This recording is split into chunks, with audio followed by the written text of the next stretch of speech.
Assalamualaikum dan salam sejahtera, selamat datang dan terima kasih saya ucapkan kepada kalian yang sudi datang ke channel ini. Saya doakan kalian semua sentiasa dalam keadaan sehat dan juga sukses dalam apa juga bidang yang kalian usahakan. Semoga kalian sentiasa mendapat keberkatan dan juga keadaan daripada Allah SWT serta digunakan rezeki yang berlipat kali ganda. Video ini adalah foto reaction yang mana saya akan react video-video yang menarik untuk kita kongsikan bersama. Oke. Kali ini saya akan react satu video yang dikongsikan oleh satu channelnya ialah Kabarpedia. Yang belum subscribe silakan subscribe channelnya, mudah-mudahan channelnya akan terus berkembang dan dapat memberi info yang terkini kepada kita. Oke, kali ini saya akan react video yang bertajuk Muara Enggelam, Kehidupan Masyarakat Desa Tanpa Daratan di Pedalaman Kalimantan Timur.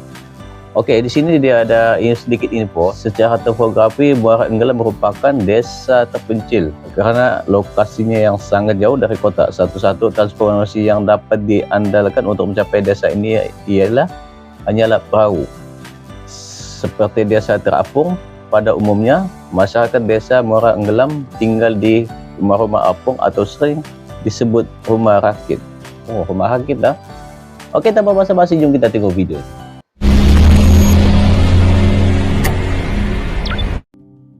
Enggelam bukan tenggelam tenggelam.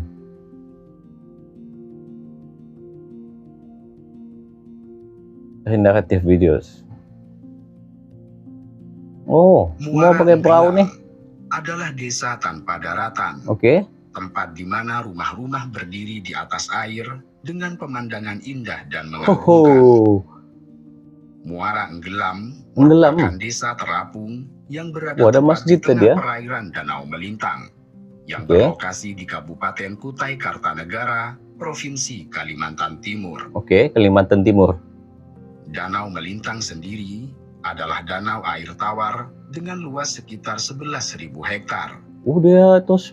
Danau ini memiliki sumber daya air tawar yang melimpah sekaligus menyimpan beragam kekayaan alam yang menjadi penopang utama bagi kehidupan masyarakat desa. Oh, memang jadikan secara topografi, jadikan nih merupakan desa terpencil. Sungainya tuh jadi pendapatan ya. Sangat jauh dari kota.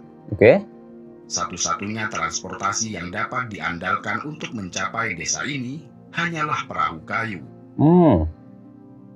Sebagai desa yang hampir seluruhnya dipenuhi oleh air, tidak terdapat kendaraan motor atau mobil yang terparkir di desa ini. Iyalah, kawasan air belum cepat kendaraan darat boleh dapat datang. Yang digunakan oleh orang-orang dewasa hingga anak kecil. Anak kecil pun. Karenanya dapat dikatakan bahwa tapi dia punya perahu, dia punya sampan ke perahu nih. Oh, bikin sendiri ya. Terapung pada umumnya. Masyarakat desa Muara Enggelam tinggal di rumah-rumah apung atau juga sering disebut rumah rakit. Bukan hanya rumah, tempat-tempat umum seperti masjid hingga gerbang masuk menuju desa juga berdiri di atas air. Bahkan untuk mengatur lalu lintas dengan perahu, desa ini memanfaatkan jembatan kayu yang dapat dibuka dan ditutup. Ini kira macam canggih orang bikin nih. Perahu yang melintas, kemudian tertutup ketika perahu tersebut sudah lewat. Dan uniknya, jembatan ini menjadi satu-satunya daratan bagi warga untuk melintas. Dia ada jembatan. Pada jembatan ini jadi penyebab pergi darat kah? 747 warga dengan 178 tengok hasil dongnya yang menetap di Muara Enggelam, di mana sebagian besar dari mereka berprofesi sebagai nelayan. Danau Melintang yang memiliki sumber daya melimpah dimanfaatkan oleh warga untuk menghasilkan beragam jenis ikan air tawar. Seperti ikan baung, ikan jelawat, biawan, haruan, dan lain sebagainya. Budidaya ikan air tawar sangat mudah dilakukan di desa ini dan merupakan sumber pendapatan utama penduduk desa untuk tetap hidup di desa tanpa daratan ini. Terus proses nih hanya saja mengingat kondisi wilayahnya yang berbeda dari pedesaan pada umumnya, terdapat beberapa hal yang menjadi tantangan bagi warga desa Muara Enggelam. Misalnya adanya angin serta ombak yang dapat mengganggu akses bagi warga. Terkadang angin puting beliung menjadi ancaman ganas bagi warga. Akan bahaya. Air danau yang pasang tinggi membuat angin dengan mudah menghantam rumah-rumah warga tanpa pelindung. Di sisi lain, saat musim kemarau panjang terjadi, sebagian danau melintang akan mengering yang kemudian ditumbuhi oleh gulma. Danau yang mengering akan sangat menyusahkan penduduk desa karena akan menghilangkan akses menuju desa. Sebab seperti telah dijelaskan bahwa penduduk desa ini mengandalkan perahu bermesin tunggal sebagai alat transportasi. Dan kalau pergi darat, guna perahu lah tuh. Maka alat tersebut tidak dapat lagi digunakan. Sementara ketika air pasang kembali, gulma akan tercabut dari tanah bersama akarnya dan hanyut terbawa arus danau. Gulma yang berkumpul membentuk daratan yang kemudian terbawa arus dan mendorong rumah warga.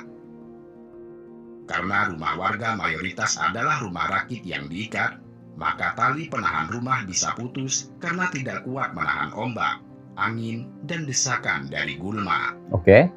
Gulma nih apa gulma nih? Warga yang trauma dengan berbagai gangguan gulma dan angin puting beliung yang tidak hanya merobohkan dan menghancurkan atap rumah, tetapi juga menghancurkan rumah rakit milik warga, akhirnya berencana membangun penahan angin serta pemecah ombak, sekaligus menahan tumpukan gulma yang larut terbawa arus danau. Gulma nih itu ini, mereka berharap peristiwa serupa tidak akan terjadi lagi. Mereka membangun tanggul pemecah ombak dengan tinggi 12 meter. Tinggi 12 meter. Dimulai dengan memanfaatkan dana awal dari anggaran Dinas Perhubungan Kutai Kartanegara. Tanggul pertama punya persekitaran memang memiliki panjang sekitar 40 meter. Jadikan di air tuh jadi penempatan. Pembangunan tahap kedua melalui dana APBD panjang air tuh, panjang sungai itu. Tanggul dengan bentang lebih panjang hingga lebih 100 meter. Dengan bentuk lurus dan lebih melengkung seolah memeluk desa. Kemudian ini bentengnya nih. Tahap ketiga, penduduk berhasil menambah panjang tanggul hingga menjadi sekitar 300 meter. Pembangunan ini dilengkapi gerbang masuk di tengah-tengah yang memudahkan warga untuk masuk dan keluar dari desa. Bahkan uniknya, menjelang hari ulang tahun Republik Indonesia ke-74 silam, warga desa bersepakat untuk menghias pagar atau tanggul pemecah ombak. Yang tanpa disangka-sangka, hiasan tersebut menjadi karya yang sangat indah. Mereka pun berinisiatif mendaftarkan tanggul atau pagar penahan ombak dan angin ini untuk ikut dalam Festival Gapura Cinta Negeri tingkat nasional.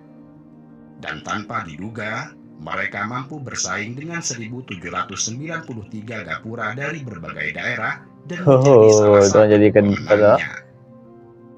Asalnya ada benteng tapi dihias kan? Muara Enggelam yang terisolasi mulai dikenal banyak orang. Dan melihat potensinya yang unik serta keindahan alam yang disajikan desa ini, Dinas Pariwisata Kalimantan Timur berencana mengembangkan desa ini lebih lanjut untuk menjadi salah satu destinasi wisata.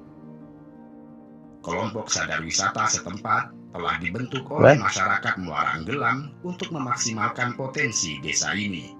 Sehingga kelak, Muara Enggelam yang terpencil dapat dinikmati oleh banyak wisatawan, baik domestik maupun boleh dibangunkan lah jadi untuk jadi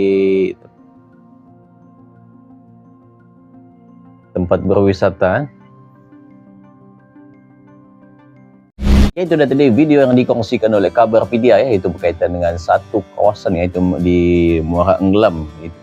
Kita lihat bagaimana kehidupan masyarakat di desa ini tanpa daratan. Yang menariknya di sini dia punya benteng sekeliling desa ini kan, asalnya dijadikan benteng tapi dihiasi dia menjadi satu ikon jadi ikon untuk menarik yang dikomersialkan dapat menarik mata seluruh Indonesia, yang mana benteng itu telah menarik minat ramai orang untuk mengenali Muara Enggelam ni. Kita tengok tadi macam mana kehidupan di sana. Dia tahu dia punya kenderaan yang bermotor, dan yang ada cuma kenderaan menggunakan dijadikan kenderaan utama. Memang sangat-sangat unik di kawasan Muara Enggelam ni. Dia bukannya tenggelam tapi enggelam. Mungkin ramai yang belum tahu kewujudan ataupun adanya Muara Enggelam ni. Yang merupakan desa yang boleh dikatakan agak terpencil. Biasanya kawasan terpencil ini di kawasan di pinggir-pinggir di pinggir kawasan hutan.